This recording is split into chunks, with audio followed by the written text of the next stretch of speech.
nous sommes en présence d'un vin au disque net et brillant, à la robe lumineuse, brillante, d'un beau jaune paille.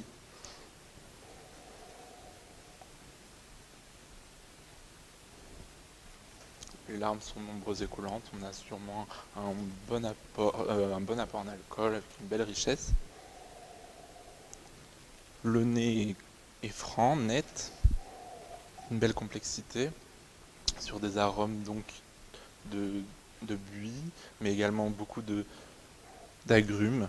On peut imaginer que c'est un assemblage, puisqu'il y a beaucoup de complexité dans ce déjà premier nez. Après aération,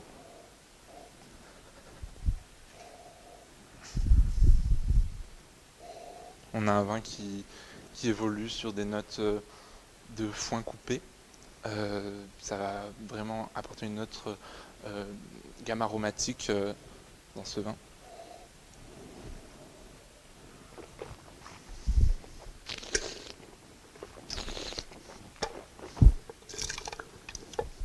L'attaque est fraîche, un beau volume, avec beaucoup de gras également.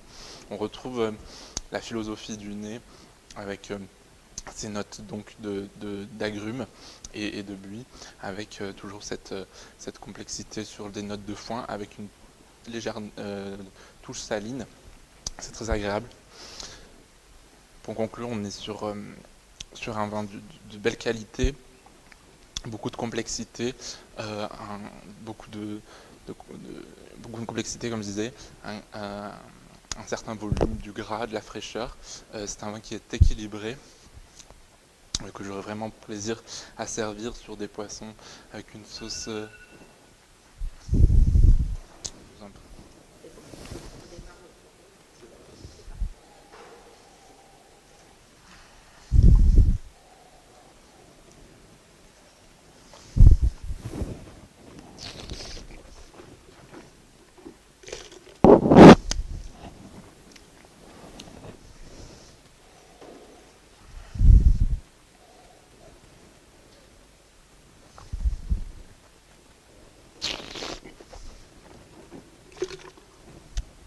Donc nous avons là, sur ce verre-ci, du rosé.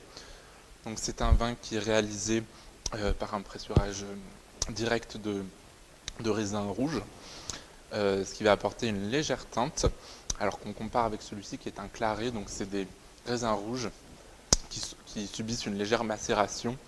Donc on va avoir cette couleur, cette nuance plus rouge vif, alors qu'ici on est plus sur une légère touche saumonée. On va avoir sur le rosé des notes qui vont plus se rapprocher d'un vin blanc, alors que sur le vin de claré, des notes qui vont plus se rapprocher d'un vin rouge très léger.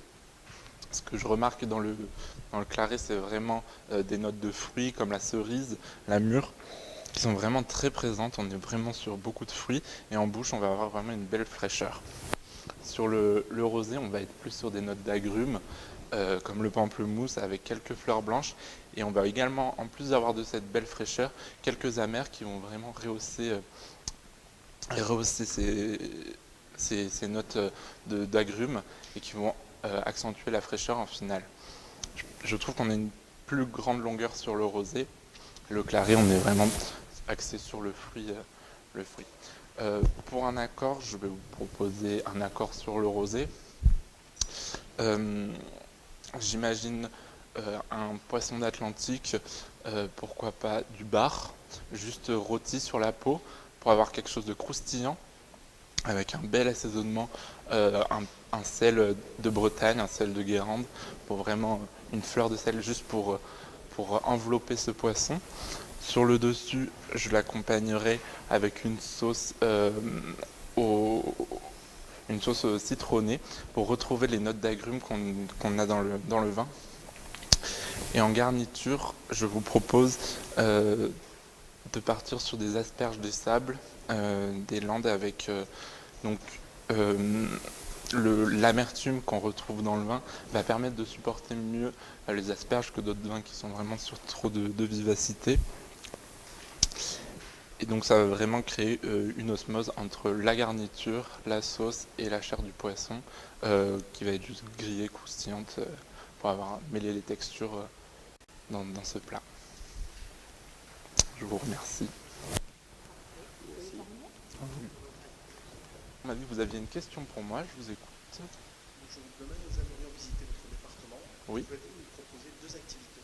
Oui, bien sûr. Alors, vous avez déjà visité la région, vous ne connaissez pas du tout?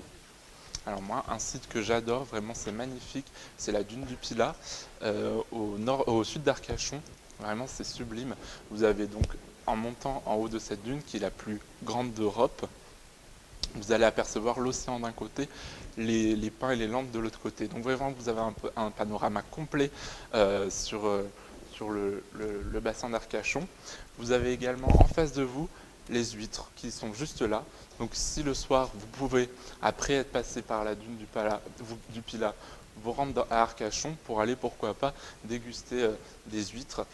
Et le lendemain, je peux vous proposer, pour poursuivre votre visite, pour faire une deuxième activité, de venir voir les ostréiculteurs, de monter dans leur bateau et d'aller travailler avec eux.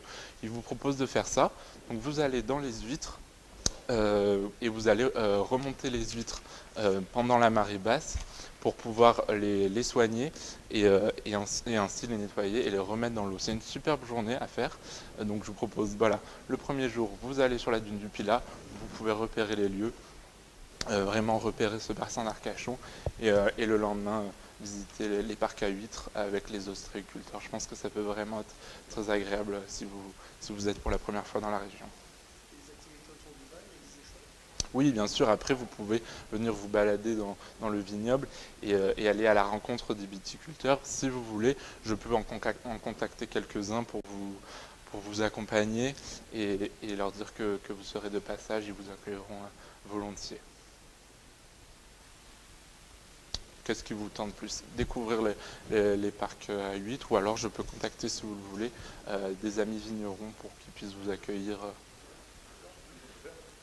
Pas de souci. Alors ce sera un plaisir que je contacterai mes amis vignerons et je vous trouverai aussi un ostréiculteur qui sera d'accord pour vous accueillir, vous faire travailler avec lui à la découverte de ce magnifique métier.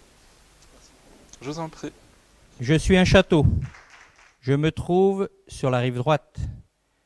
Je suis dans l'appellation Saint-Émilion. Il y a une cloche sur mon étiquette.